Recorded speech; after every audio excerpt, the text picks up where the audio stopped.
All right, welcome to VR Revelations. How is it going, guys? Quick emergency video here. Breaking news.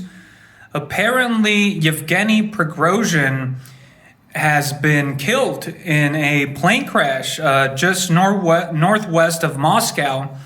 Now, this is major news.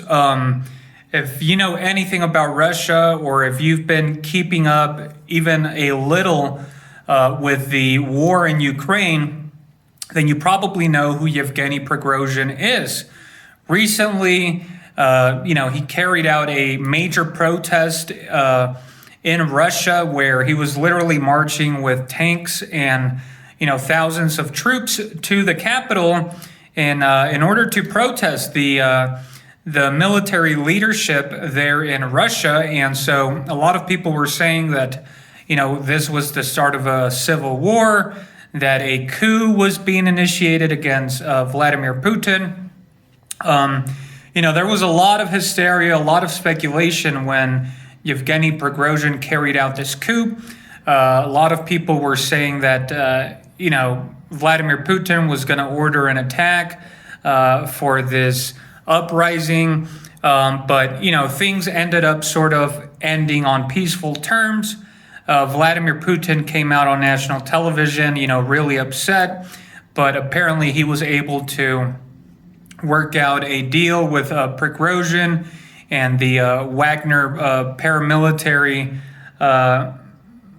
force. And so, the conditions were that Yevgeny Prigozhin was going to have to stay out in Belarus and sort of disappear from the scene of the Ukraine conflict. Now, Prigozhin sort of became a, hero for the Russian people because he was the leader of the Wagner Group, and, the Wagner military corporation did carry out a lot of operations in the Ukraine conflict.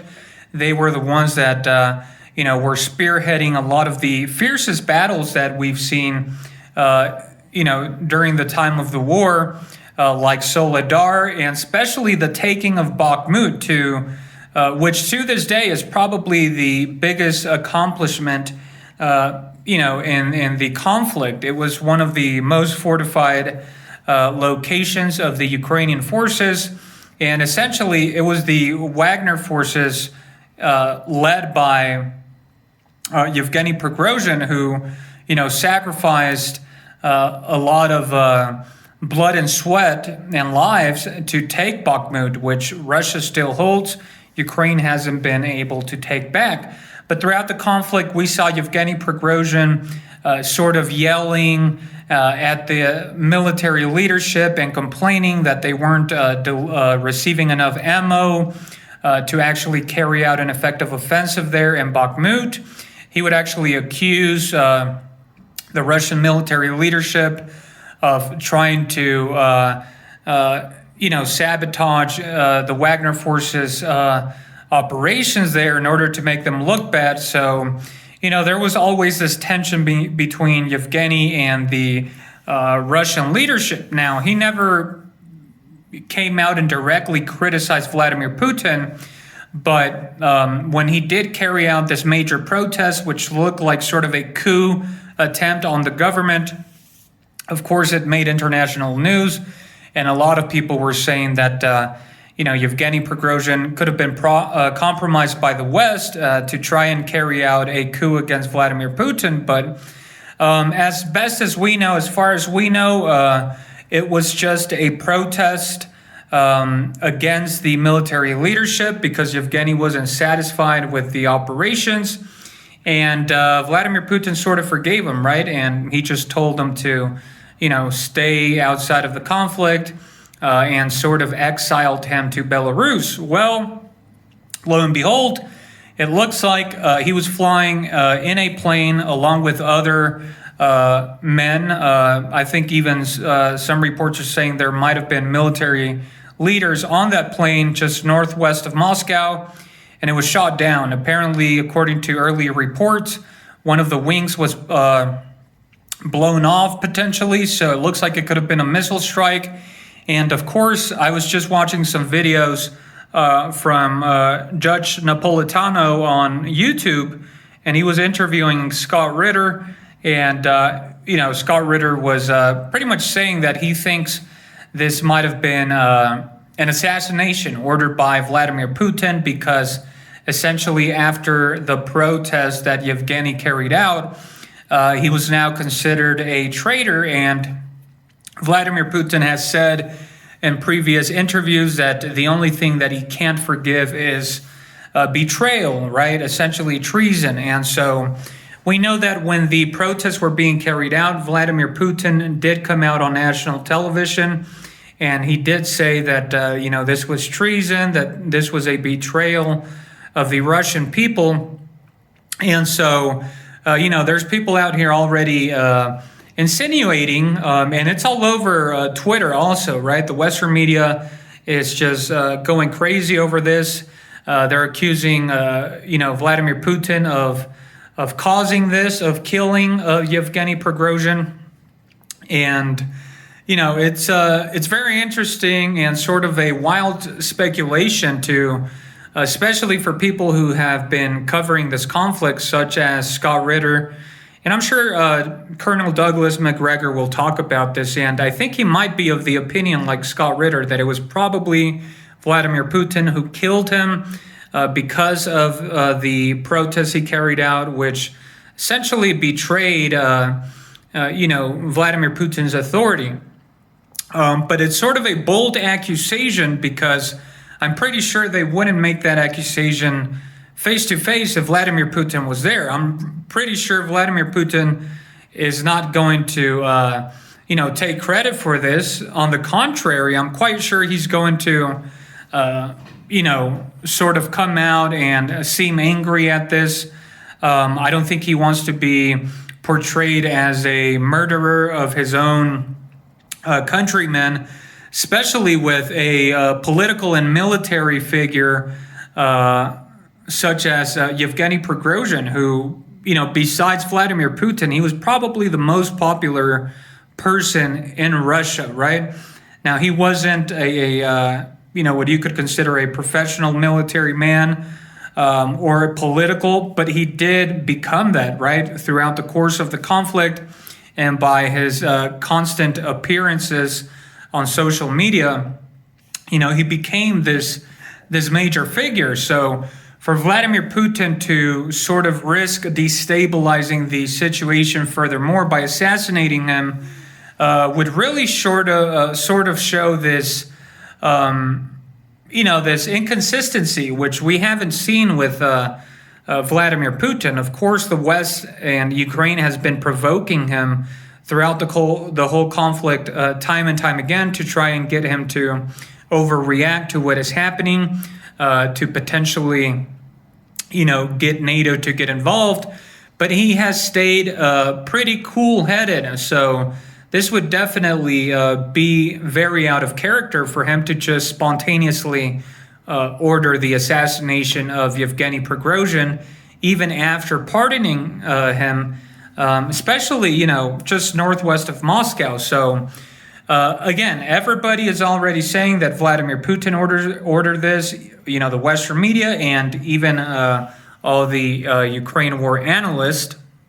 The only thing that would sort of, throw a stumbling block on that theory would be if Ukraine actually came out and took credit for this, which, they could potentially still do. And I don't see why not. This would sort of be a major victory for them, right? And if they do take credit, it will sort of serve as a way to add more fuel to the fire, to possibly anger the Russian citizens or leadership into overreacting because of the high profile of Yevgeny Prigozhin. And therefore, Ukraine may think that, if they take credit for this, or even if they did assassinate Yevgeny, that Russia's going to overreact, and therefore NATO will be more likely to join the conflict. So it's either one of two possibilities. Either it was Vladimir Putin sort of taking vengeance for the protests that Yevgeny carried out, or it really was Ukraine who carried out this assassination. Now, like I said, Scott Ritter, Colonel Douglas Macgregor, all of these people, even the Western media, they're probably going to go with Vladimir Putin assassinated him. But I think Vladimir Putin is going to contradict them. So, make up your mind there. I think another likely possibility is that Ukraine carried out this attack and murdered Yevgeny Prigozhin in order to try to incite Russia into overreacting and, possibly doing something that may give Ukraine a reason to go to the West or, to the U.S. or NATO and say, hey, look, things are ramping up. You guys are going to need to go all in on this, right? Now, I don't think that would work. I think, it's a very difficult situation because in a sense, well, let's just talk about what this means for Vladimir Putin. It really doesn't actually mean much. Yes, Yevgeny Prigozhin was loved by the people. He sort of became this hero during this conflict. But is this going to turn the people against Vladimir Putin? No. Why? Because Yevgeny did carry out this protest. And so even if the people get angry, they'll think about it and they'll realize, hey, you know what? Well, Yevgeny did carry out this protest, which was real, according to, pretty much everybody. So he sort of defied, the established authority, Vladimir Putin's authority, the military authority, and it was a very risky situation. The West was hoping for a civil war. Yevgeny Prigozhin sort of, he couldn't be trusted after that. There was people speculating that he might have been working with the West to sort of overthrow Putin's government. And so the Russian people, even though they did appreciate his victories, in places like Soledar and Bakhmut, they might think he went off the rails a little bit with that move. So, they might not be as angry if they think Vladimir Putin, carried out or ordered this attack on him because, they might come to the conclusion that maybe Yevgeny Prigozhin sort of lost himself at the end, right? He might have sort of betrayed Russia, and so his death could be justified in that way. So really, for Vladimir Putin, this isn't going to mean much, for his authority. I don't think he's going to become less popular. On the contrary, what I think is going to happen, even though everybody is starting to accuse Putin of being responsible for this and not Ukraine, I think Putin isn't obviously going to admit to murdering Yevgeny Prigozhin. I think he's going to come out and deny this. They're going to accuse the Ukrainians, right? That would be the most logical thing to say, and in this time of war. And so now the interesting thing is, it's sort of going to be sort of a telltale sign based on the way he acts. If he seems really angry, if he orders, major missile strikes or anything like that, then that might give us a hint that maybe he didn't order this, that maybe this was an attack by the Ukrainians. But if we see him sort of, more relaxed, not that angry, then, it could be sort of suspicious that maybe he knew this was going to happen. But either way, I think he has to act angry, right? And I think we saw some footage of him rushing back to Moscow. He was at some sort of press conference. And, this is huge news, guys. This is major news in Russia. Yevgeny Prigozhin wasn't just any punk. This man was, he led the Wagner forces, like them or not. They won a major battle there in Bakhmut, and a lot of people looked up to him. Even when he carried out the protests, people were literally out there congratulating him in the streets, sort of cheering him on, as Vladimir Putin was, accusing the move as a revolt. So the people were definitely on his side.